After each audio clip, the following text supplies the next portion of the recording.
Right, well, I was running the Houston Marathon, and I mean, as you know, I mean, if you've watched the videos, you'll see that I came down with COVID around 3 days before Christmas, and it just wiped me so badly. I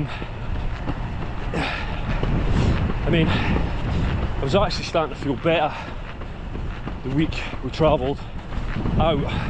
I say feeling better within myself, but not at peak. I still half wondered if, as I know I'm in PB shape, if I could have just ran under and took a small PB.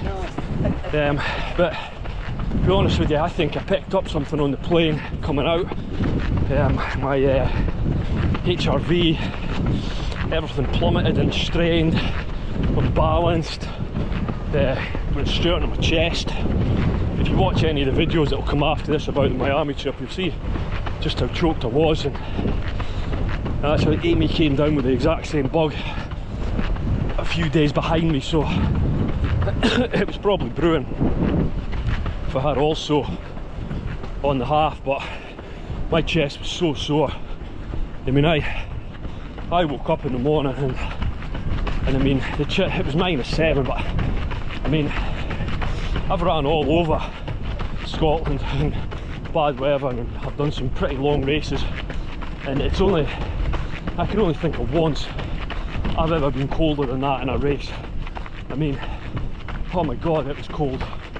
The wind chill must have been, I mean, if the temperature was -7, I don't know what that wind chill was, but it was icy.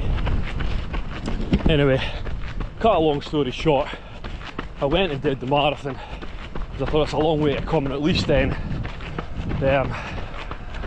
I'll have an idea if the Houston Marathon's any good. So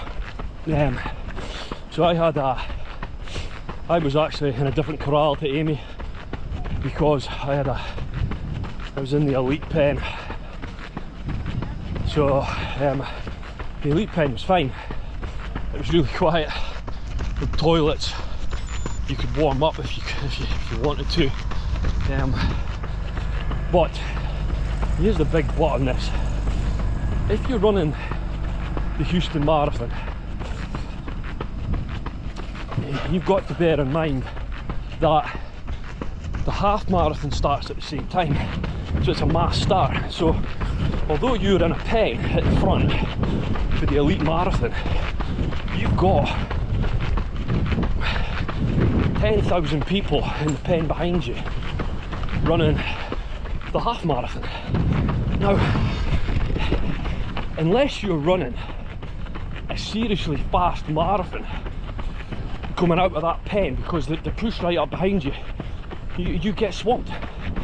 I mean, I ran the first 3k at 3:45 a k, and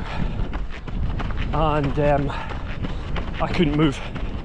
I was fucking trampled. I mean, it was unbelievable, because you've got 10,000 people running 3:30 k's and below because they're running the half marathon, so they just swamp you. So I beggars belief that they put it off at the same time, because anyone going for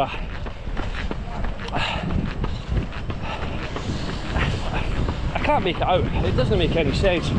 It doesn't give you any advantage because you're swallowed up, and really odd.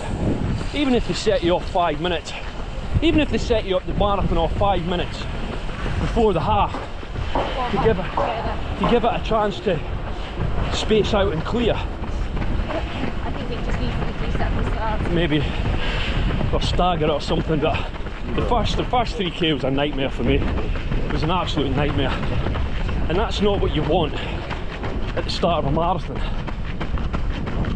I don't think we should have marathoners and half marathoners sharing a course for 8 miles or 7 miles. Yeah. I mean, it was really cool because we got to see each other. Yeah, we did, and we'll put that clip in right now. 10k. John! Good job! Woo!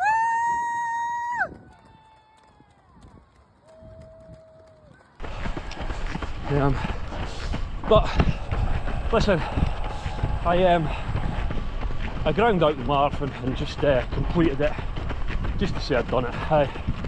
I jogged in with the 2:55 pacer, and you know, I wasn't happy. But Looking back, you can see how sick you looking were. back, I can see how sick I was.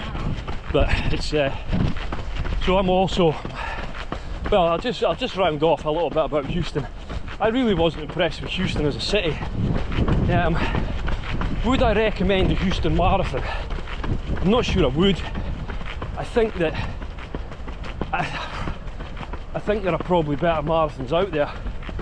I think if you're doing I think it's okay if you're local, it's the best one. if you're local, maybe, yeah. Within America. Not for travelling from Europe. No, I don't think so. They're better in Europe, Well, or just as good. I mean, I think probably you're better off doing the likes of Valencia at the end of the year, and then possibly doing So, the Murray Marathon in April. Bit of linking for the Murray Marathon for you there. Or if you're doing where we live, it's in the UK. I think Manchester's a far better shout than Houston. So I really wasn't impressed with Houston as a city. Very, very edgy, very honestly, like I mean, you see from the videos the places me and Amy go, but the whole time in Houston felt really unsafe. I mean, really, really unsafe. Not somewhere I would recommend going at all. And really, so strange. You see by the videos that'll be coming up, there's just nothing to do. There's just nothing there. It really, really is. So will I be back in Houston? Probably not. But never say never. And if you were maybe going for like maybe like a 3:30 or 4-hour marathon, maybe the route would be alright, because you could set off in that Corral A at the back of it and let all those half marathon runners go, get them going. You might be alright, because the route itself was okay. After you got clear of that 3k, it was okay. Because that, again, just a little bit awkward when you're racing with people that are doing the half, because you don't know who's running what.